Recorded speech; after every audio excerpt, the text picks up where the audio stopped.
Assalamualaikum warahmatullahi wabarakatuh. Berjumpa kembali di channel ini. Salam sejahtera untuk kita semua, terkhusus rekan-rekan calon peserta ujian P3K di tahun ini. Kali ini saya akan mengabarkan tentang janji Kemendikbud untuk peserta guru calon P3K. Sekaligus juga di sini kita akan lihat hal-hal yang harus dilakukan oleh peserta sebelum memutuskan untuk mendaftar dan fasilitas yang disediakan oleh portal SSCASN bagi rekan-rekan yang akan mendaftar di bulan ini. Sebelumnya kita lihat bahwa terkait dengan penerimaan untuk guru P3K ini memang ada kabar yang mengecewakan bahwasanya 23 Pemda mengundurkan diri dikarenakan terkait kekurangan anggaran untuk formasi guru P3K dan CPNS. Namun demikian, Bapak Ibu yang daerahnya tidak membuka formasi bisa memanfaatkan ujian P3K di tahun ini. Selain tentunya bila beruntung menduduki suatu formasi, hasil dari ujian tahun ini juga bisa Bapak Ibu gunakan untuk penerimaan P3K di tahun depan. Mana berdasarkan informasi yang disampaikan oleh BKN terkait dengan perubahan untuk ujian P3K dan CPNS tahun ini, bahwasannya setiap peserta akan diberikan sertifikat. Hal ini disampaikan oleh BKN melalui Pak Paryono di awal Juni kemarin, yang mana penerapan program sertifikat yang akan dilaksanakan baik itu untuk CPNS maupun untuk P3K bisa diunduh ya melalui https://2sertifikat.bkn.go.id. Langkah-langkahnya sudah pernah kita bahas. Lalu terkait dengan pendaftaran P3K di tahun ini, memang seharusnya Bapak Ibu sekalian tidak terlalu buru-buru untuk memulai pendaftaran ya, karena pendaftaran baru saja dibuka. Belum semua daerah memfinalkan terkait dengan formasi di daerahnya. Nah, kalau hari ini kita coba buka ya, kita coba masuk di SSCASN-nya BKN. Di sini nanti kita akan bicarakan hal-hal yang perlu kiranya dipersiapkan oleh seorang peserta sebelum memutuskan untuk mendaftar dan memilih formasi. Kita akan bahas juga fitur-fitur yang bisa Bapak Ibu pergunakan untuk mendalami tentang pendaftaran ini. Seperti yang Bapak Ibu ketahui, untuk pendaftarannya sudah bisa dimulai di hari Rabu semalam. Nah, di sini kita bisa buka, di sini dibuat ada daerah yang sudah memfinalkan terkait dengan pengumuman penerimaan baik itu untuk CPNS maupun P3K di tahun ini. Kalau kita scroll ke bawah, sudah ada ini daerah yang membuka dengan batas pendaftaran sampai tanggal 21 Juli. Jadi kebanyakan kalau kita perhatikan ini bukanya baru 1 Juli ya tadi. Masing-masing Bapak Ibu sekalian bisa cek. Ini tentunya bisa Bapak Ibu pergunakan terutama bagi rekan-rekan yang daerahnya tidak buka formasi untuk melihat daerah yang paling dekat dengan daerah Bapak Ibu yang ada formasinya. Nah, walau memang dalam ujian nanti Bapak Ibu sekalian hanya bisa ikut tahap 3. Jadi kalau kita perhatikan teknisnya di tahap 3 nanti Bapak Ibu akan bersaing dengan peserta yang lain. Nah, lalu kalau kita buka di sini ada beberapa fitur beranda alur pendaftaran, kemudian forum pertanyaan, helpdesk, layanan informasi.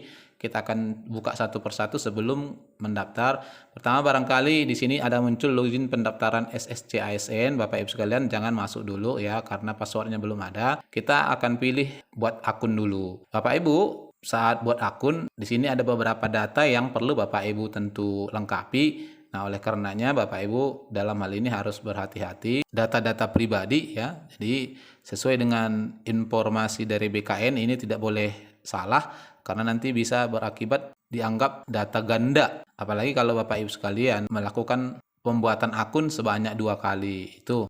Nah, lalu kemudian di sini juga ada alurnya. Kalau kita buka alurnya di sini dibuat alur P3K-nya. Lalu layanan helpdesk. Nah, ini adalah layanan yang disediakan oleh fitur ini untuk membantu Bapak Ibu sekalian. Apakah terkait dengan masalah data diri atau di sini ada nik tidak ditemukan, nik didaftar oleh orang lain dan seterusnya. Kemudian ada juga password, ini lupa password ya kan, ada 2, biasanya dibuat 2 password. Reset password, ada di situ langkah-langkah yang diberikan ya, perlu kita pahami sebelum kiranya memutuskan untuk mendaftar. Lalu kemudian ada data tidak ditemukan, ini terkait dengan pengisian data tadi ya Bapak Ibu sekalian. Ada perguruan tinggi tidak ditemukan, kemudian lokasi lahir tidak ditemukan. Nah, Bapak Ibu sekalian bisa buka ini untuk memastikan nantinya bila ada data Bapak Ibu sekalian yang tidak sesuai. Nah, lalu kalau kita lihat di fitur yang lain. Kita coba buka frekuensi asked question. Nah, di sini ada beberapa pertanyaan yang bisa membantu kita juga ya, termasuk nih bagaimana syarat daftar, kemudian bagaimana perbaikan data, bagaimana pencetakan kartu, kemudian bagaimana dokumen, login, nah masa sanggah, contoh kasus diberikan oleh fitur ini. Jadi silakan dipelajari terlebih dahulu. Lalu kalau kita lihat nih terkait dengan simulasi pemilihan formasi. Nah, Bapak Ibu sekalian, terutamanya yang daerahnya tidak buka formasi, bisa melihat daerah-daerah di sini yang paling dekat dengan daerah Bapak Ibu untuk pemilihan formasinya. Kalau ini Bapak Ibu pilih salah satu kabupaten misalnya terdekat, maka nanti akan muncul di sini formasi yang disediakan di kabupaten tersebut. Sebaiknya memang sebelum mendaftar Bapak Ibu sekalian sudah pastikan memilih salah satu formasi ya, kemudian baru membuka untuk melakukan pendaftaran. Lalu yang berikut kabar hari ini, Kemendikbud menyampaikan bahwa ada temuan dari Kemendikbud 150.000 guru dibebani mengajar lebih dari seharusnya. Ya, ini barangkali adalah fakta di lapangan yang mana seharusnya ini sudah lama diketahui oleh Kemendikbud. Menteri Pendidikan Kebudayaan Riset dan Teknologi Pak Nadiem Makarim mengatakan 150.000 guru di sekolah memiliki beban mengajar lebih dari seharusnya. Beliau menjelaskan kondisi ini terjadi karena ada ketimpangan jumlah satuan pendidikan formal dengan ketersediaan guru yang dibutuhkan. Dijelaskan lebih lanjut, lebih dari 150.000 guru memiliki beban mengajar yang lebih dari semestinya. Kami bahkan sempat menemukan kasus ekstrim di Jawa Barat dan Sulawesi Selatan, di mana terdapat SD negeri yang hanya memiliki satu guru ASN. Nah, terkait ini banyak memang ya, terutamanya ini guru SD, ASN atau PNS-nya hanya satu, kemudian yang lain diisi oleh guru honorer. Lalu disambung beliau, ada 300.000 satuan pendidikan negeri yang tersebar di seluruh Indonesia. Dengan standar kurikulum saat ini, lanjut Pak Nadiem, dibutuhkan 2,2 juta guru untuk mengajar di sekolah. Namun di lapangan hanya tersedia sekitar 1,3 juta guru ASN yang terdiri dari PNS dan P3K. Dengan kondisi seperti ini, Pak Nadiem mengatakan sekolah negeri membutuhkan lebih dari 1 juta guru ASN jika ditambah dengan kekurangan guru karena usia pensiun. Situasi kekurangan ini katanya ditutup dengan adanya guru honorer, yang mana berdasarkan data Dapur di tahun 2020, jumlah guru honorer yang tersedia pun hanya masih 700.000 orang, hingga dalam hal ini tentu masih kurang dari yang